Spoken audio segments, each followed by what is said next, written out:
You guys and girls can relate to this.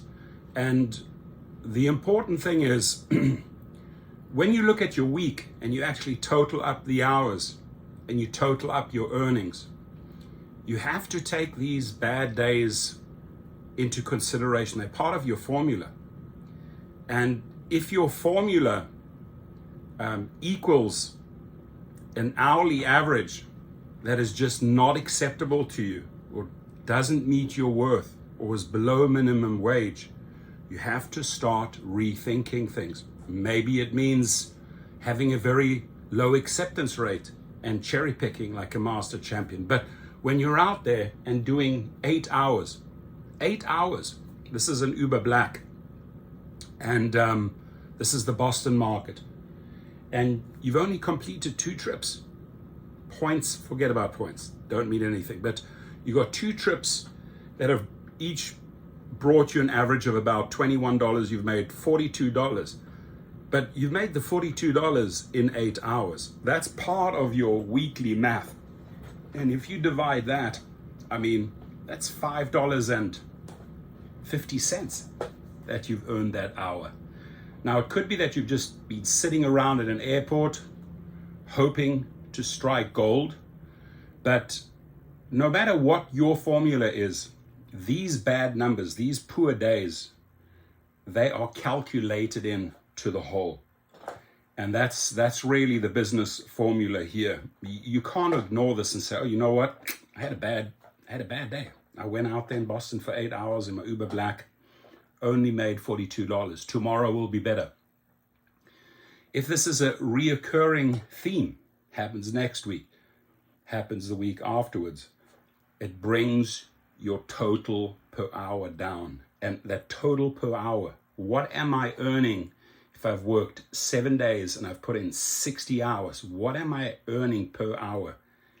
Can I do the math like that? Does it pay my car? Does it pay the insurance? Does it pay the maintenance? Am I actually putting some money aside? And don't ignore this. Please don't ignore this. I mean, do comment, if this is a regular thing in your market. Could be because of the category. Uber Black is just skyrocketed. The fares for the riders are through the roof. And by the way, the best thing here, if you're on Uber Black and you're getting frustrated, or you have an SUV and you're getting frustrated and you're seeing this happen over and over again, don't even think twice, right? Go out there, start recruiting your private clients. I teach you below. But back to the story. UberX, yeah, busy platform. Depending on the city, depending on the location, am I close to a college? You could be busy all the time. You might never, ever see such numbers.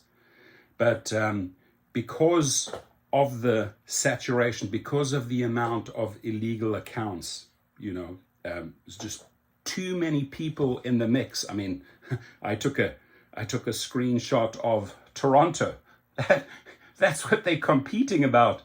That's what they're competing for in Toronto, right? So if that's the same here in Boston, of course you're not going to make money. But please don't just ignore this and say, oh, it's a once-off. If this is a reoccurring theme, you have to rethink your formula. And your formula might be, hey, I'm in Uber Black. I really need to start focusing on building out private clients. Or, can I offload this car? Do I want to go into something more busy and reliable like UberX, which is a hamster wheel, by the way. But, maybe you enjoy the job, and at least that brings in the numbers. You cannot feed your kids on $42.63 for being online for 8 hours. So let me know if you've had bad days like this. Bad days are always there, but is this like the reoccurring theme that's constantly happening, constantly, getting you in a bad mood, constantly getting your anxiety up? If so, please, health first, right?